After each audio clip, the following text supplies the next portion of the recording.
नमस्कार, आप देख रहे हैं CWB हिंदी न्यूज।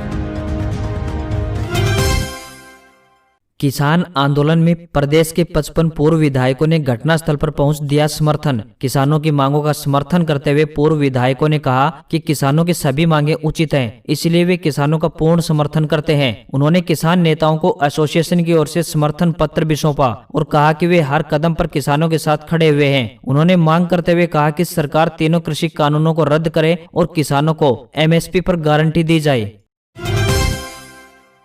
अंतर्राष्ट्रीय गीता महोत्सव 2020 मंत्रोच्चारण और शंखनाद की ध्वनि से फिजा हुई गीतामय। मंत्रोच्चारण और शंखनाद के बीच कुरुक्षेत्र में अंतर्राष्ट्रीय गीता महोत्सव 2020 का आगाज हुआ। इस आगाज के साथ ही ब्रह्म सरोवर के चारों तरफ श्लोकोच्चारण से पूरी फिजाई गीतामय हो गई। इसके साथ हिमाचल के मुख्यमंत्री जयराम ठाकुर, पर्यटन एवं शिक्षा मंत्री कंवरपाल गुर्जर, सांसद नायाब सिंह सैनी, विधायक सुभाष सुधा, गीता मनीषी स्वामी ज्ञानानंद, स्वामी शंकराचार्य व लोकेश मुनि ने ब्रह्म सरोवर के पवित्र जल का आचमन कर पवित्र ग्रंथ गीता का पूजन कर विधिवत रूप से 21 से 25 दिसंबर तक चलने वाले अंतर्राष्ट्रीय गीता महोत्सव 2020 का शुभारंभ किया।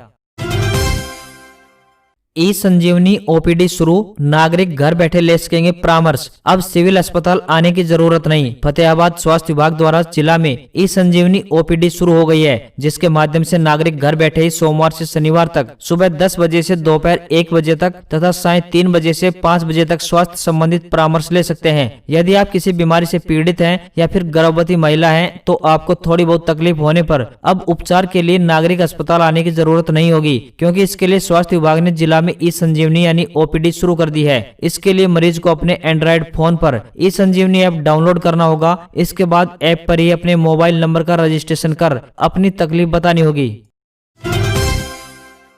पूर्व मुख्यमंत्री और नेता प्रतिपक्ष भूपेंद्र सिंह हुड्डा ने हरियाणा बीजेपी की SYL राजनीति को ड्रामा करार दिया है। हुड्डा का कहना है कि SYL को लेकर बीजेपी उपवास नहीं बल्कि उपहास कर रही है। सत्ताधारी पार्टी को अनशन नहीं बल्कि हरियाणा के हितों से खिलवाड़ करने के लिए प्रायश्चित करना चाहिए, क्योंकि बीजेपी का हरियाणा के हितों के प्रति हमेशा डुलमुल रवैया रहा है। 3.5 साल पहले सुप्रीम कोर्ट का फैसला हरियाणा के हक में आ चुका है। उन्होंने कहा, अगर बीजेपी सच में हरियाणा को पानी दिलवाने को लेकर गंभीर होती तो अब तक प्रदेश को SYL का पानी मिल चुका होता। फिलहाल बीजेपी का मकसद सिर्फ किसान आंदोलन को भटकाना और किसानों की एकजुटता में फूट डालना है।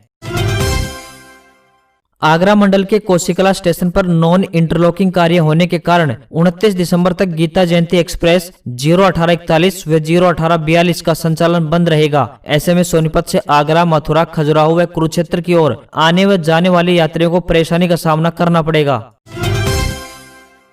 भारतीय राष्ट्रीय राजमार्ग प्राधिकरण अपने सभी टोल से आवागमन को कैशलेस करने जा रहा है। 1 जनवरी से टोल पर टैक्स के रूप में कैश नहीं लिया जाएगा। यदि किसी वाहन पर फास्टैग नहीं होगा तो उसे टैक्स का भुगतान डिजिटल रूप में करना होगा, वह भी 2 गुना। यानी जल्द सभी वाहन चालकों को अब फास्टैग लगवाना ही होगा, वरना टोल पर परेशानी हो सकती है।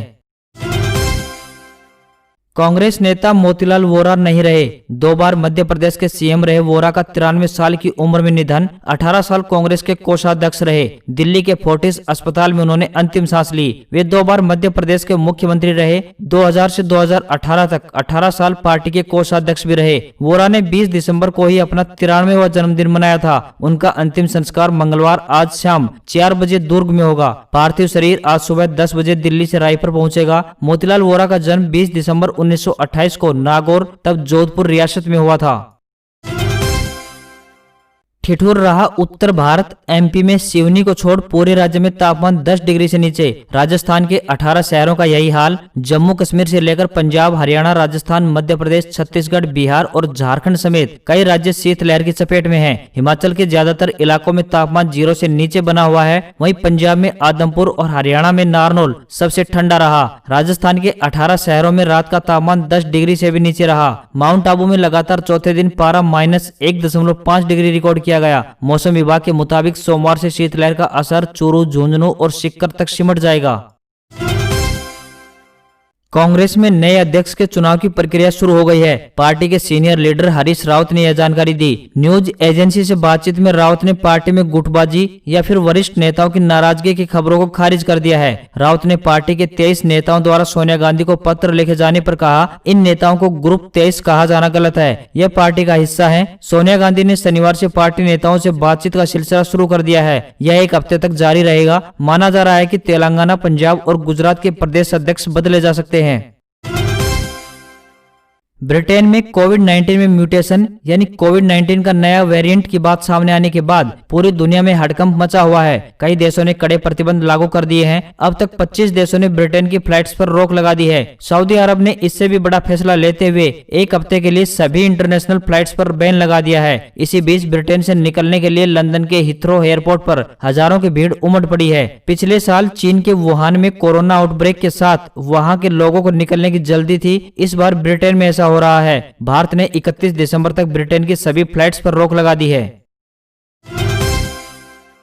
शेयर बाजार में कोहराम, 7 महीने की सबसे बड़ी गिरावट। सेंसेक्स 2037 पॉइंट तक फिसला। हालांकि अंत में इंडेक्स 1406 अंक नीचे यानी 45,553.96 पर बंद हुआ। चौतरफा बिकवाली के चलते निफ्टी 432 अंक नीचे 13,328.40 पर बंद हुआ। सोने की कीमतें 411 रुपए बढ़कर 50,715 रुपए प्रति 10 ग्राम तक पहुंची, तो वहीं चांदी 2027 रुपए बढ़कर 69,934 रुपए प्रति किलोग्राम हुई।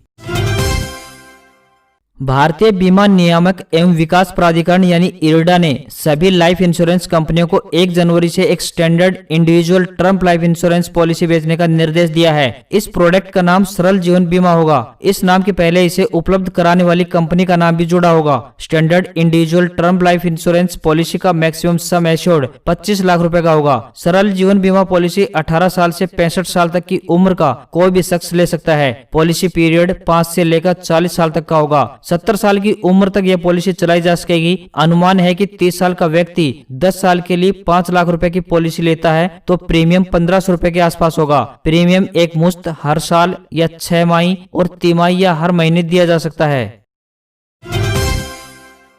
रेलवे रिक्रूटमेंट बोर्ड यानी आरआरबी ने एनटीपीसी भर्ती परीक्षा में शामिल होने वाले कैंडिडेट्स के लिए फाइनल मॉक टेस्ट की लिंक जारी कर दी है। 28 दिसंबर से शुरू होने वाली परीक्षा में शामिल होने वाले कैंडिडेट्स रेलवे की ऑफिशियल वेबसाइट rrbcdg.gov.in के जरिए मॉक टेस्ट अटेम्प्ट कर सकते हैं। इसके अलावा एग्जाम सेंटर और सिटी की जानकारी भी ऑफिशियल वेबसाइट पर जारी कर दी गई है। वहीं एडमिट कार्ड डाउनलोड करने के लिए लिंक 24 दिसंबर को एक्टिव किया जाएगा।